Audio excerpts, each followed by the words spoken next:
돈은 불화의 원인이야. 돈이 보이면 빨리 없애버려야 돼. 이런 마음이 있으면 자꾸 없애버리려고 해요. 치워버리려고 해요. 어떻게든 내 삶에서 제거하려고 합니다. 저마다 이해가 안 되는 부분들이 있어요. 그 이해가 안 되는 부분들은 대부분 에서 옵니다. 이제부터 조금 예시들이 나오면서 좀 재밌는 내용들이 나올 건데, 보면은 자, 최근에 나는 직관력에 관심이 많은 한 10대 소녀를 상담한 적이 있다. 그녀는 눈화장이 짙고 입술에는 피어싱을 했지만 아름답게 반짝이는 눈동자와 대단히 열린 마음을 가지고 있었다. 내가 궁금한 것을 물어보라고 해도 그저 어깨만 으쓱할 뿐이었다. 하지만 세션 중반에 그녀는 뭔가를 떠올렸다. 가끔씩 저는 모든 것이 잘못될 거라는 느낌이 들어요. 좋은 일은 꼭 틀어지고 말 거라는 느낌 말이에요. 왜 그럴까요? 이런 분들 있죠? 뭔가 모든 것이 잘못될 것 같아 라는 느낌이 드는 분들이 있는데, 자, 그런 얘기를 하는 거죠. 사실이 아니라는 걸 알면서도 저는 남자친구가 바람이 날까봐 두려워요. 저는 스스로 인간관계를 망치고 있어요 라고 이야기를 하더래요. 나는 그녀의 몸에 감응해서 태양신경총 부위를 감지해보았다.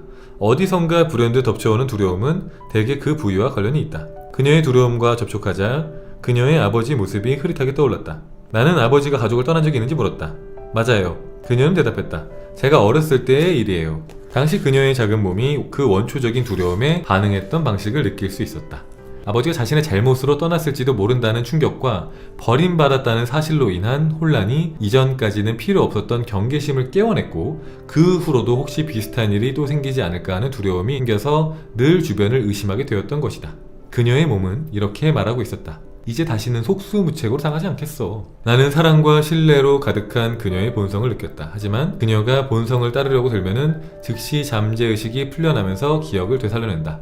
뭔가가 옛날에 그 상황과 비슷해. 너는 버림받을지도 몰라. 조심해. 순식간에 마음은 움츠러든다. 그녀는 자신이 과거의 경험을 재현하고 있다는 사실을 몰랐고, 그 불안감을 주변 사람들에게 투사한 탓에 많은 친구들과 예전 남자친구를 잃어야만 했다. 그냥 들으면은 이해가 안 되잖아요. 아니, 어렸을 때 아버지가 나를 떠나신 게 왜 앞으로 내가 사랑하는 사람들이 나를 떠날 거라고 생각하는 거지? 이게 성인이 된 다음에 보면 이해가 안 될 수 있는데, 정말 깐난쟁이의 마음 혹은 애기의 마음으로 봤을 때는 그렇게 생각할 수 있다는 거예요. 오해하는 거죠. 잘못된 믿음과 관념들이 생길 수 있더라. 그런 것들이 생기면 어떻게 영향을 준다고요? 내 앞으로의 이성관계에서 항상 불안함으로써, 걱정으로써 작용한다. 사실은 이 부분은 내면의 치유랑 같은 부분입니다. 시크릿이라는 책에서는 이제 원하는 것에 머물러라라는 얘기만 어떻게 보면 되게 많이 하고 그러는데, 정화에 대한 중요성이 많이 빠져 있잖아요.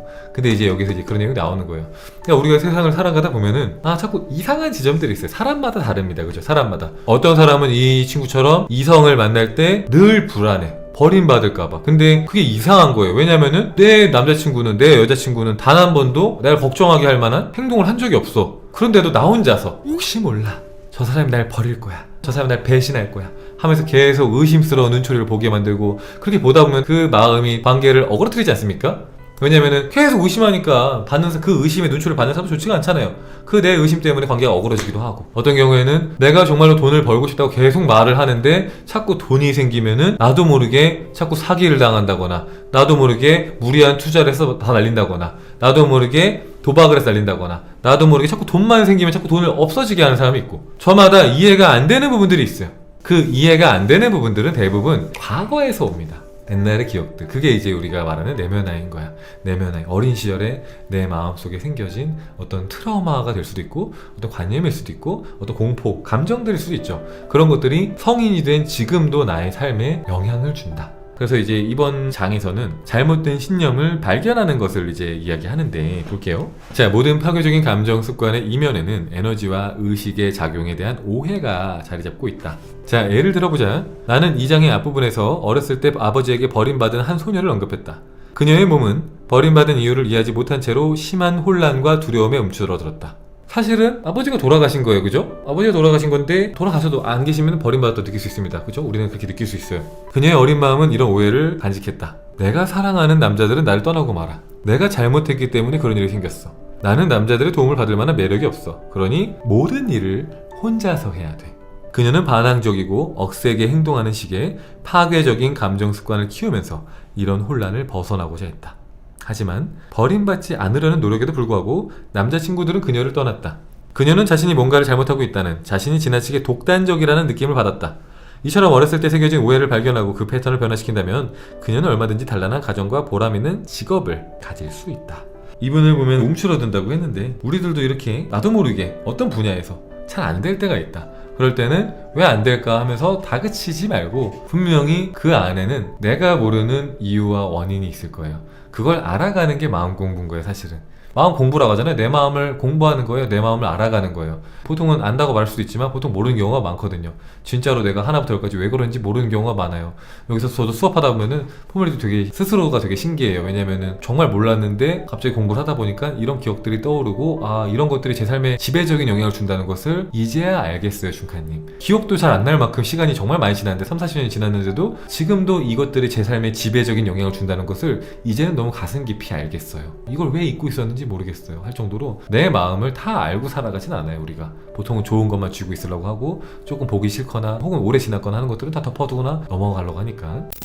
그러니까 여기서 이제 감흥이라는 표현을 하잖아요. 저자가 이제 이야기할 때 뭐라고 이야기를 하냐면은 모든 사람들은 감흥력을 가지고 태어난다라고 얘기를 해요. 그러니까 이제 우리가 그걸 사실 알 수 있는 게 어렵지 않게 알 수 있는 게 어린아이들, 애기들 있잖아요. 애기들은 어머니의 아버지의 마음에 굉장히 감흥을 잘합니다. 공명을 잘해요. 공명을. 그냥 엄마 아빠가 기분이 좋은지 나쁜지 사랑으로 가득한지 되게 잘 느낀다는 뜻이에요.